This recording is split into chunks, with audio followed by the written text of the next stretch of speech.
Muy buenas, como sabéis soy Andrés de la Ventana Alternativa.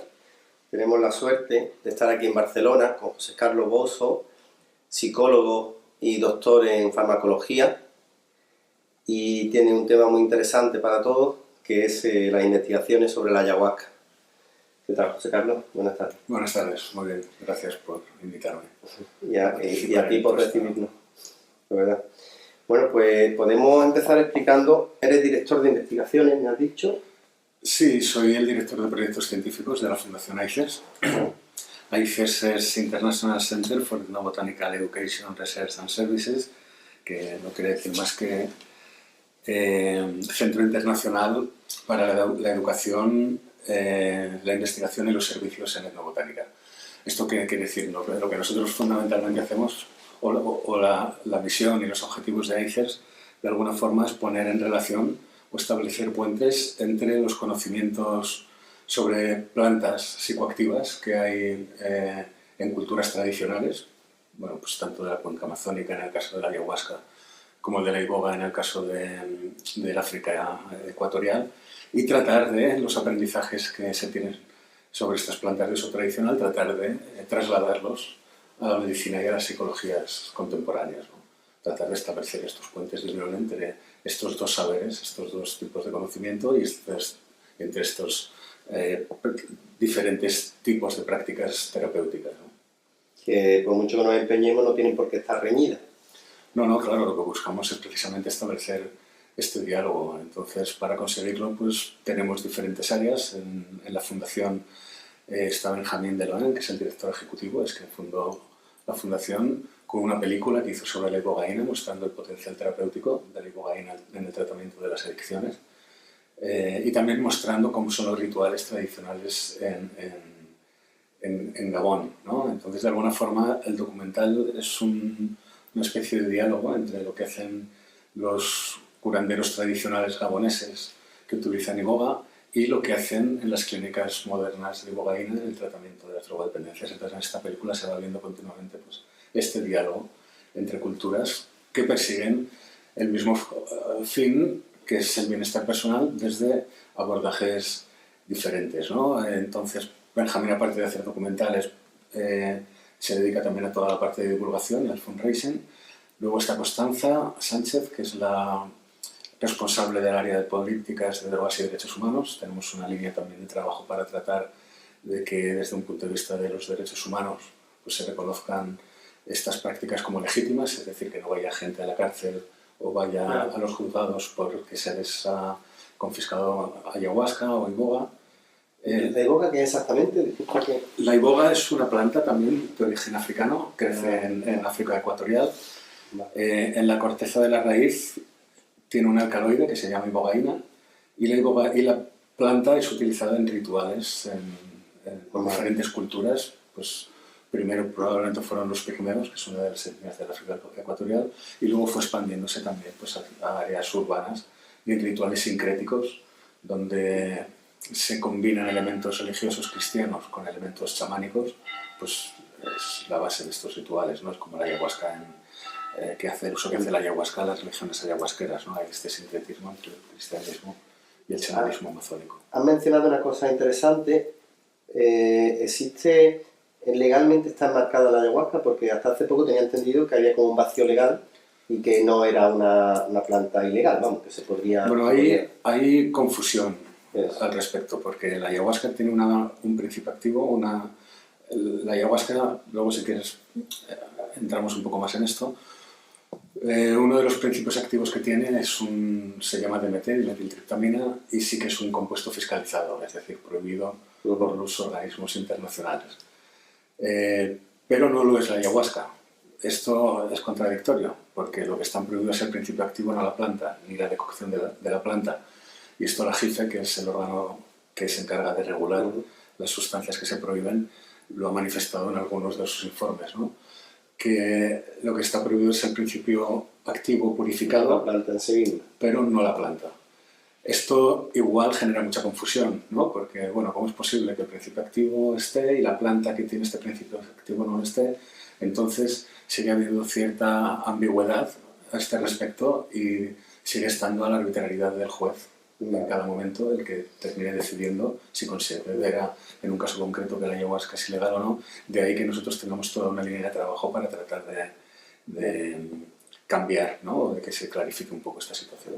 Hombre, yo lo que a nivel personal veo, y por mis conocimientos académicos igualmente, es que no es una planta que se pueda utilizar con fines lúdicos, ¿no? Por los efectos que tiene, ¿no? Que no es como otra planta que puede dar lugar a la dualidad, ¿no? A ser utilizado en el ámbito lúdico y en terapia, ¿no? En este caso, fuera del ámbito terapéutico o ceremonial no tiene ningún sentido la planta, ¿no? Para las personas que desconozcan los síntomas. No, claro, es una planta que es utilizada tradicionalmente en contextos grupales relacionados pues, con la curación, con el crecimiento personal, Claro, en las culturas tradicionales no existe una división tan compartimentalizada, ¿no? De la medicina por un lado, el bienestar comunitario por otro, el ámbito recreativo por otro. Los rituales están imbuidos de todos los elementos. A la vez son rituales que a la vez son festivos, pero a la vez pueden ser curativos, a la vez son sobre todo rituales en los que se consigue o se busca que haya una cohesión y una social, que es lo que termina beneficiando en el bienestar psicológico de las personas, ¿no?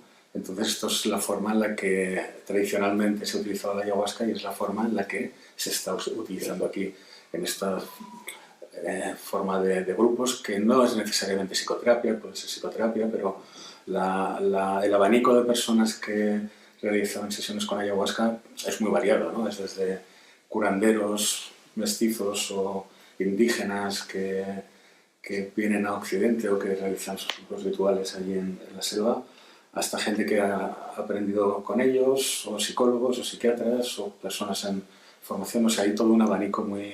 Entonces, no necesariamente son sesiones de psicoterapia, lo cual no quiere decir que no tenga un componente, que la ayahuasca no tenga un componente terapéutico, que si la persona lo utiliza, pues puede aprovecharse de él. Lo que sí, aunque no tenga en todos los ámbitos, la finalidad no siempre sea terapéutica, pero al final sí tiene una finalidad para encontrar el bienestar de la persona, ¿no? El equilibrio, no sé. Bueno, nosotros lo que estamos ahora investigando, que es en lo que estamos más centrados, tanto en ayahuasca como en cannabis, es en ver cómo esto influye en la calidad de vida de las personas, ¿no? Eso. Entonces, estamos tratando de ver cuáles son los procesos psicológicos que subyacen a un posible cambio terapéutico en las personas en las que se produce cambio terapéutico. Tuvimos una fase de estudios en los que mirábamos si había aumentos o disminuciones en psicopatología entendida desde un punto de vista psicopatológico clásico. Y ahora lo que nos interesa es ver qué tipo de procesos se producen, ¿no? Qué tipo de procesos se realiza la persona para conseguir pues, este bienestar que no es solo psicológico, que al producirse en un contexto de grupo se entiende que es más una especie de bienestar personal y comunitario, ¿no? Porque se fortalecen lazos afectivos, el individuo es en el grupo también donde se reconoce su individualidad y somos seres sociales, con lo cual nuestros procesos individuales siempre están también en función de cómo nos ve el grupo y cómo nos vemos nosotros dentro del grupo. En este sentido es lo que creo que estos rituales están reencontrando de los rituales tradicionales, ¿no? Esta experiencia grupal en la que es la comunidad la que ayuda a los individuos que tienen problemas a mejorarlos, y en estos rituales de grupo pues la ayahuasca muchas veces es parte importante. ¿Y a qué cree que se debe que un lazo afectivo y valga para eso, para crear una buena relación social? Bueno, la ayahuasca tiene por sí misma ya tiene unos efectos neuropsicológicos o neuroquímicos que ya promueve este tipo de comportamientos, ¿no? Por su efecto sobre la serotonina, ¿no? Y la serotonina pues también tiene un efecto de socialización. Bueno, esto es haciendo mucho reduccionismo, ¿no? O dando muchos saltos de nivel. Pero luego, claro, esta experiencia grupal, de una experiencia que es generalmente contundente, ¿no? En la que uno pues, se expone a una realidad que cuando se está bajo los efectos es una realidad pues quizá más real que incluso la realidad ordinaria, en donde emergen pues, las cuestiones significativas de la vida, ¿no? ¿Cuál es nuestro sentido en el mundo? ¿Cuál es el sentido del mundo? Y de alguna forma serían estos rituales de ayahuasca, experiencias en los que uno se enfrenta a la dimensión más trascendental, ¿no? Podemos de decir su persona, ¿no? Que influye mucho en elevar el nivel de conciencia de la persona, ver, digamos, su propia vida desde una perspectiva más amplia. Claro, sí. No termino de entender muy bien estos términos, ¿no? De elevar el estado de conciencia. Si te refieres a esto, a que son experiencias en las que a uno se le pone en las preguntas trascendentes de la vida, que se le ponen aquí delante, ¿no? Y que las experiencia además de manera directa, ¿no? Y sin intermediación de nada, ¿no? Sí, sería algo así como para buscar respuesta a las preguntas trascendentales, como estás diciendo, ¿no? También a cuestiones autobiográficas, ¿no? La ayahuasca muchas veces muestra también cuestiones de la propia vida que, bueno, pues que uno no ha querido enfrentarse o no ha estado preparado o no ha querido hacerlo, y la ayahuasca, pues... Que de alguna forma es la parte terapéutica de la planta, ¿no? Yo por ahí sí, he visto... claro, la parte terapéutica puede ser el trabajo con las biografías personales, pero también es el trabajo con ponerse en contacto con la dimensión trascendente de uno, ¿no? En el sentido de que en este mundo también tan tecnificado y tan tendiente a la individualidad, ¿no? En el que muchas veces se termina perdiendo un poco el sentido de qué hace uno aquí, ¿no? Sino de ser más que un eslabón, sí, buscar un poco de el una sentido cadena, a la vida, ¿no? una cadena que funciona igual estando él o no estando, ¿no?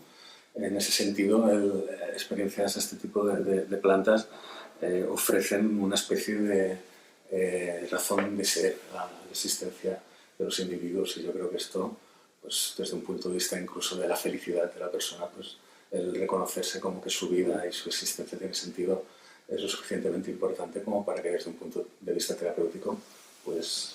Bastante. Dar respuesta a eso no es poco. Ya los griegos y mucho antes ya se hablaba. Bueno, supongo que está detrás de todas las inquietudes de todas las personas, Claro, individuales en que cuanto... tengan inquietud. Pues después podemos volver sobre ese punto, pero no quiero dejar pasar.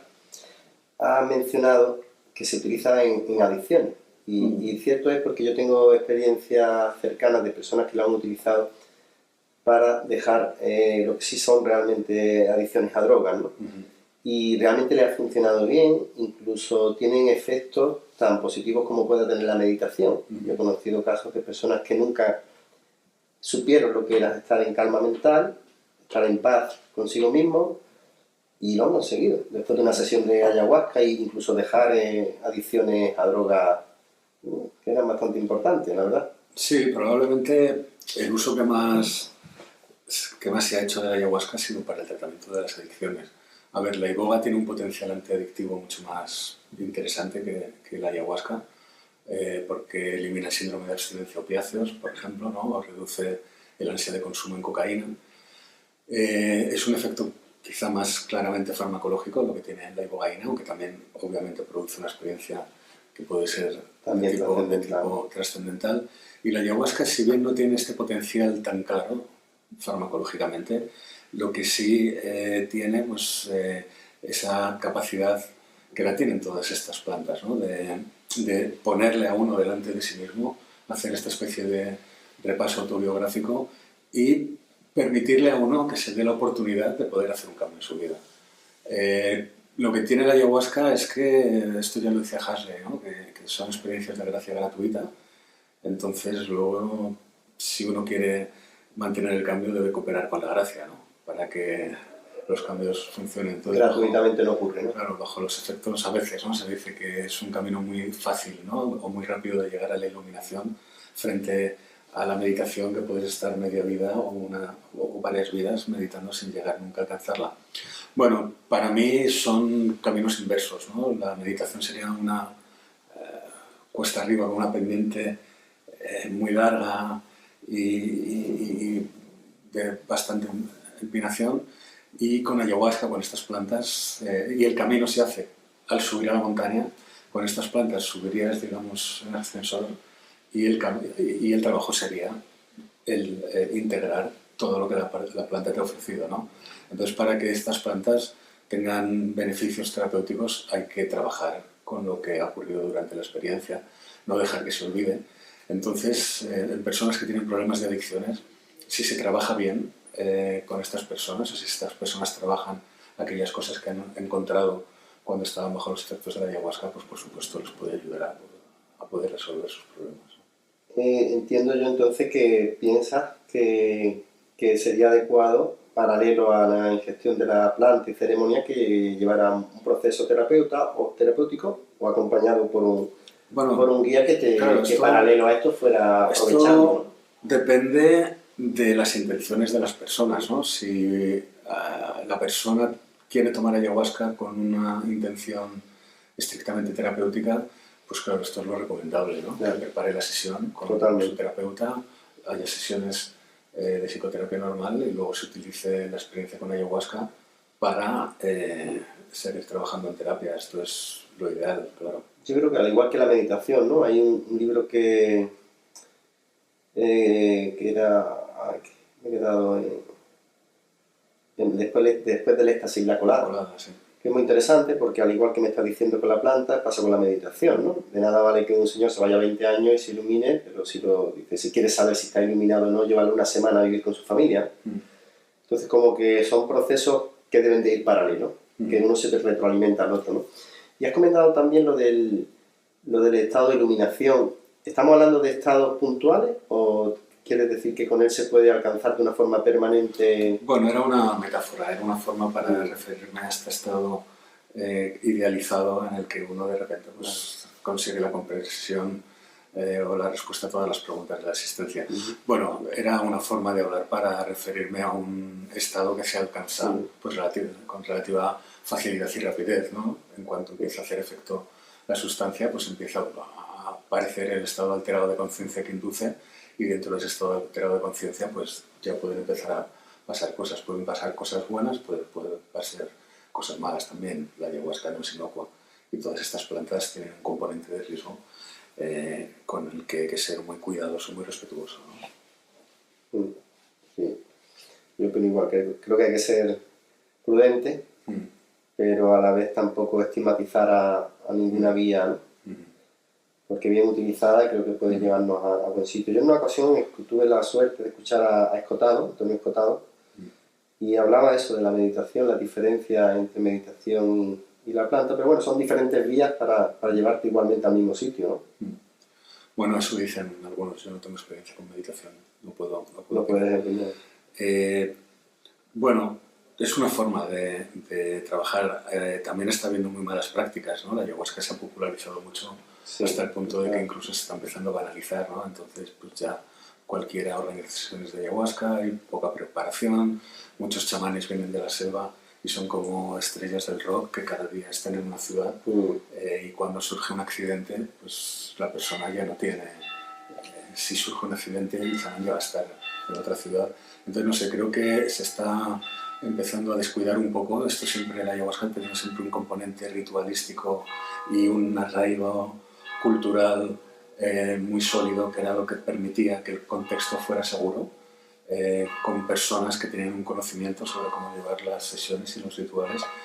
Y en el momento en que este conocimiento va democratizándose, también se van democratizando los accidentes, ¿no? Entonces tú abogas por la prudencia, ¿no? Y hacerlo en un contexto seguro, ¿no? Bueno, abogo porque la persona que vaya a tomar ayahuasca primero se informe bien de con quién va a tomar, ¿no? Si le hacen algún tipo de entrevista para saber, bueno, pues si es un candidato para tomar ayahuasca o no. Hay personas que no pueden tomar o no deberían tomar ayahuasca, ¿no? Si hay un plan de cuidados para la persona o unos programas de integración para después de la experiencia. Es decir, luego es responsabilidad de cada uno lo que hace, ¿no? Si se quiere ir al final, ir a tomar ayahuasca muchas veces implica irte a un sitio alejado de la ciudad, en el campo, relativamente aislado, con desconocidos y a tener una experiencia relativamente contundente, ¿no? Entonces, bueno, estos son siempre también bueno, pues posibilidades de que pueda haber accidentes, y la mejor forma de que no los haya es que las personas que llevan las sesiones pues sean responsables de lo que hacen, ¿no? Informen a las personas de lo que les puede pasar y desde luego se ocupen de ellas en el caso de que pase algo. Que en general no pasa nada, pero a veces pasa, ¿no? Nosotros hemos estado presentando el equipo de IFES, también está Óscar Pares, que es el subdirector y también se encarga de pues, toda la coordinación de la institución, pero tenemos un help center, ¿no? Un servicio de ayuda psicológica a personas que lo lleva Marc a Isalá, para personas o que bien están interesadas en tomar ayahuasca y quieren tener la información básica antes de decidirse con quién tomar, es decir, estas cosas que todo el mundo debería conocer antes de ir a tomar ayahuasca, o de gente que ha tenido alguna dificultad después de tomar ayahuasca, pues se ofrece este servicio psicológico. Es decir, que hay cosas que pasan, ¿no? No es... Y cuando hablas de accidente y eso, no... Bueno, me refiero a reacciones... que reacciones... serán cosas de poca importancia, ¿no? Bueno, no, reacciones psicológicas adversas, ¿no? La ayahuasca produce un estado alterado de conciencia bastante intenso y si no se cuida bien la experiencia hay personas que pueden asustarse, ¿no? También hay personas que pueden revivir, pues, yo que sé, traumas que hayan tenido en el pasado y se reviven de manera intensa, que esto es beneficioso si se está delante de personas que saben, de profesionales que saben cómo llevar la experiencia, porque revivir estas experiencias puede servirles para trabajar con ellas e integrarlas, ¿no? Y de hecho hay algunas líneas de investigación en este sentido con ayahuasca para el tratamiento del estrés postraumático, que sería esto de lo que estamos hablando. Pero si estos fenómenos emergen en el contexto, en un contexto que está poco cuidado, con personas que no tienen experiencia, pues esta posibilidad que permite trabajar la planta con una experiencia traumática puede convertirse en una experiencia espantosa de la traumatización. Al igual que con cualquier otra terapia mal empleada, ¿no? Podemos decir, ¿no? Porque tenemos que ser conscientes de que si entramos en estado, en cierto trauma o situaciones difíciles, como tú bien has dicho, de sanarlas, si lo hacemos mal, podemos dar lugar a que haya otro trauma. Bueno, el problema es que la ayahuasca se está extendiendo también entre gente que no tiene ningún tipo de preparación como psicólogos. Tampoco digo que tengan que ser psicólogos los que llevan sesiones, pero hay que entender que todo proceso de psicoterapia es un proceso estresante. A las personas les produce estrés porque primero tienen un problema. Si no tuvieran un problema, pues no estarían estresados. Este estrés que les genera este problema se suma al estrés de tener que, bueno, pues ponerse en manos de otra persona a analizar qué es lo que les está pasando y a tratar de resolverlo. Y esto es siempre una situación estresante, con lo cual cualquier proceso de psicoterapia mal hecho o hecho de manera descuidada puede aumentar los problemas de la persona sin necesidad, como tú dices, ¿no? ni de tomar ayahuasca ni de tal. El mero hecho simplemente de no tener las habilidades necesarias como para poder... El proceso terapéutico puede ser igualmente traumático, claro, si no se hacen las cosas bien. Igualmente traumático y puede producir brotes psicóticos también, ¿no? Cualquier situación estresante, como ocurría antes en muchos jóvenes que van a la mili, ¿no?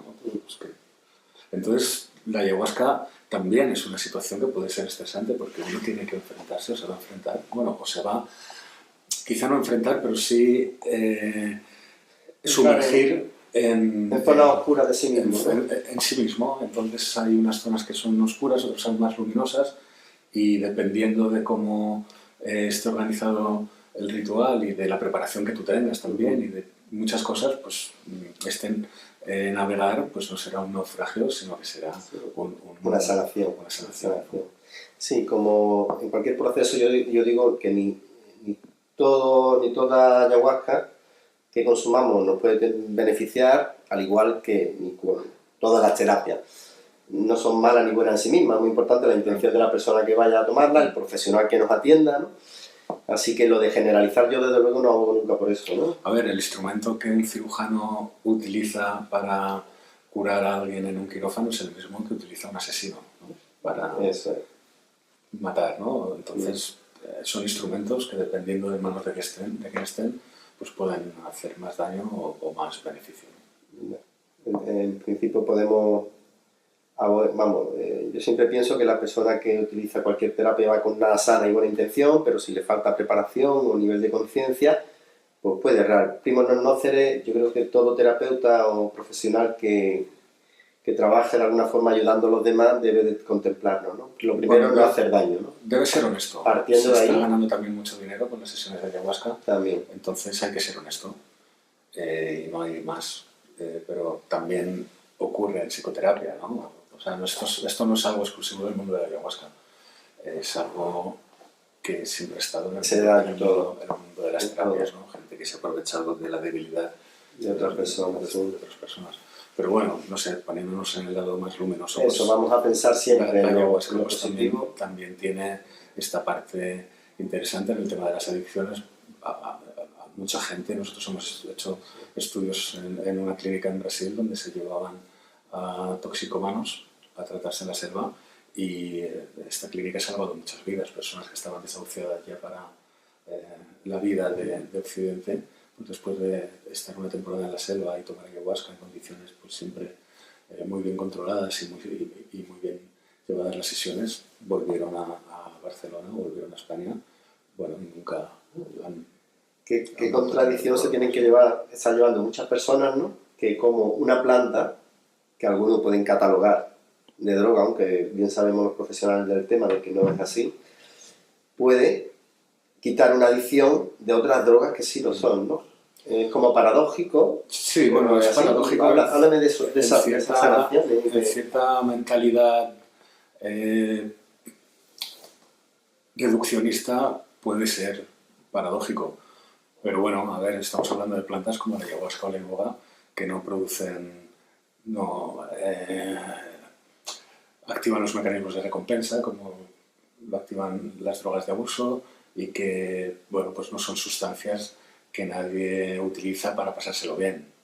En Brasil lo llaman traballar, ¿no? El traballo, cuando se va a tomar ayahuasca, ¿no? Trabajar. Claro, se va a trabajar bastante internamente. Entonces, no son sustancias de evasión, no, digámoslo.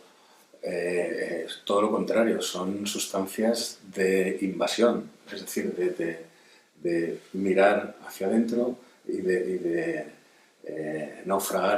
navegar dentro de uno y de contrastarse los principios de uno. Tal. Son drogas de interior, ¿no? De introspección.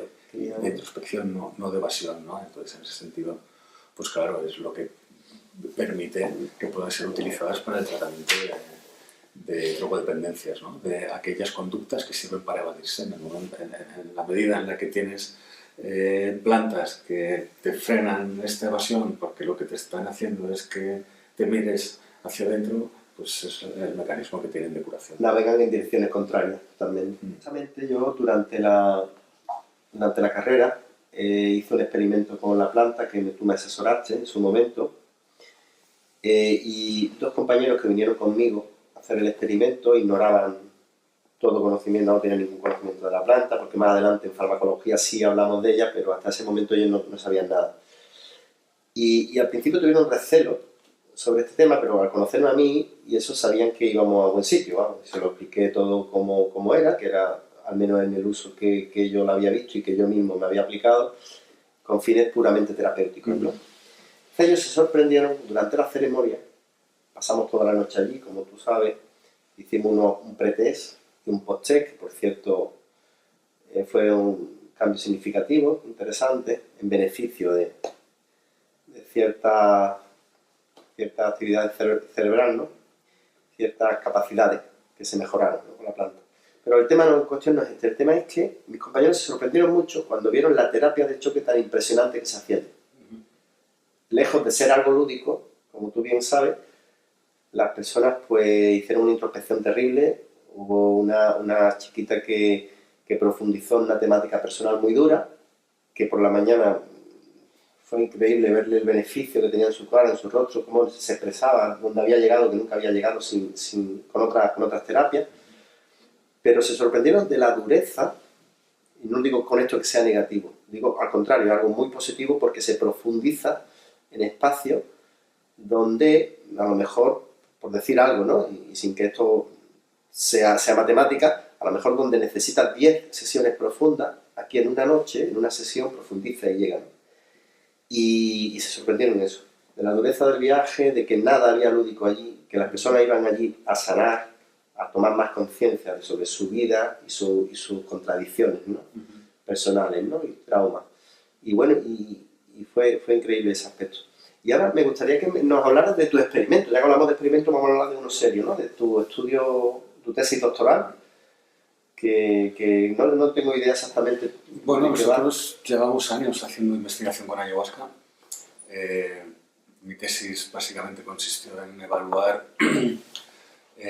con pruebas psicológicas y neuropsicológicas a usuarios de ayahuasca de largo recorrido, gente que llevaba, pues no sé, 30, 40, 50 años tomando ayahuasca, o incluso que ya empezó a tomar ayahuasca en el vientre materno. Nos desplazamos a una comunidad en Brasil, en Mapea, que es como la sede central de una de las iglesias brasileñas, de la iglesia del Santo Daime. En esta comunidad de unas 800 personas, toda la comunidad vive en torno a la ayahuasca, ¿no? El eje central de la religión es la ayahuasca. Entonces es una muestra muy interesante de estudiar desde un punto de vista psicológico porque no consumen otras sustancias, ¿no? Entonces, y su vida gira en torno a la ayahuasca. Hicimos los estudios comparándolo con un grupo del pueblo más cercano, el Bocado Acre, que es un pueblo también amazónico, pero en el que se lleva una vida normal y corriente. No hay gente que toma ayahuasca, pero la mayoría de la gente no. Y luego también, para tener un contexto urbano, fuimos a Río Branco, que es una ciudad, la capital del estado de Acre, que es donde se iniciaron también todas las religiones ayahuasqueras y donde más o menos la mitad de la población toma también regularmente ayahuasca. Entonces teníamos ahí también ayahuasqueros de toda la vida, con gente que nunca había tomado. Y bueno, pues encontramos que la ayahuasca solo no había diferencias en ninguna de las variables que habíamos estudiado en cuanto a posible negatividad, sino que incluso en algunas pruebas pues funcionaban incluso mejor la gente que tomaba ayahuasca que los que no tomaban ayahuasca. Estamos hablando de personas que llevaban pues, 20, 30 años, personas que habían empezado a tomar ayahuasca en el vientre materno. Es decir, que lo que encontramos es que la ayahuasca no pareciera que estuviera produciendo ningún daño, ¿no? Este estudio estaba más enfocado a ver posibles alteraciones. Comprobar y verificar que no producía ni daño ni adicciones algunas. Exacto, esto también lo evaluamos con indicadores para evaluar adicción. Incluso los grupos que evaluamos que tomaban ayahuasca pues tomaban menos drogas, menos alcohol y tal que los no consumidores. Como conclusión, ¿podéis afirmar a través de estos estudios de investigación de que no causa daño? Bueno, eso en ciencia nunca se puede afirmar nada de manera tajante. Lo que podemos decir es que con las evidencias que tenemos hasta el momento, pues la ayahuasca es un fármaco o es una sustancia que no tiene un alto riesgo de producir problemas neuropsiquiátricos. Pero siempre hay que mirarlo con caso por caso. Es decir, claro, que el sesgo que tenía esta investigación es que evaluábamos a gente que ya llevaba muchos años tomando y si seguían tomando es porque evidentemente no les había... Con lo cual lo siguiente que decidimos hacer fue, bueno, como esta investigación tiene este sesgo, vamos a seguir a personas que toman por primera vez ayahuasca. Entonces, dentro de la red que tenemos en AICES, pues que conocemos a diferentes personas que realizan sesiones y tenemos pues cierta conexión con la comunidad, pues solicitamos que cuando alguien va a tomar ayahuasca se pone en contacto con nosotros, le hacemos también una evaluación psicológica antes y le hacemos un seguimiento y de momento pues también lo que estamos encontrando es que incluso se producen algunos cambios que son interesantes y que estamos viendo ahora en el último estudio que estamos haciendo, ¿no? Que es qué tipo de cambios se producen, ¿no? Los tipos de cambios que estamos estudiando, que todavía no tenemos resultado, pues es precisamente esto, ¿no? Si la ayahuasca permite a las personas situar sus problemas desde una perspectiva desde la que pueda analizarlos, es decir, los procesos clásicos que busca una psicoterapia normal, ver si estos procesos son los que produce la toma de ayahuasca. Que permitan, lo que tú decías, es como 10 sesiones de psicoterapia condensadas. Bueno, pues esto es lo que estamos tratando de ver si esto realmente es así. Bueno, que sea una ayuda para la mejora. ¿Querías añadir alguna cosita más? Bueno, luego hay un grupo en Brasil que está haciendo estudios con depresión para personas que tienen depresión mayor y los resultados están siendo positivos, lo que he publicado hasta el momento. Estamos hablando que estos estudios también se seleccionan muy bien a la gente, ¿no? Es decir, que se Se buscan personas que no tengan unos antecedentes familiares de esquizofrenia o de psicosis pero tienen depresión mayor, que es una enfermedad importante, ¿no? Y lo que he publicado por el momento es bastante positivo y prometedor. Y también hay otro grupo en Brasil haciendo, un poco enlazando con lo que hablábamos antes, estudio con alcohólicos. Incluso hay una experiencia de una cárcel en Brasil en la que utilizan ayahuasca como proceso de desadicción del alcohol. No, de rehabilitación de los presos, de las cárceles, en Rodomia creo que es. Sí, a nivel humano puramente, ahí no hay adicción. No, ahí simplemente son criminales que están en la cárcel y forman parte de criminales o ladrones. Bueno, personas que se encuentran allí por... Y forma parte del proceso de las actividades que hay en la cárcel, pues también están los temas de ayahuasca, pues para tratar de trabajar con las personas su parte luminosa, ¿no? Pues muy claramente tenéis mucha claridad en la dirección que vais caminando, ¿no? Investigando. Bueno, vamos paso por paso, como se suele hacer en ciencia, ¿no? A veces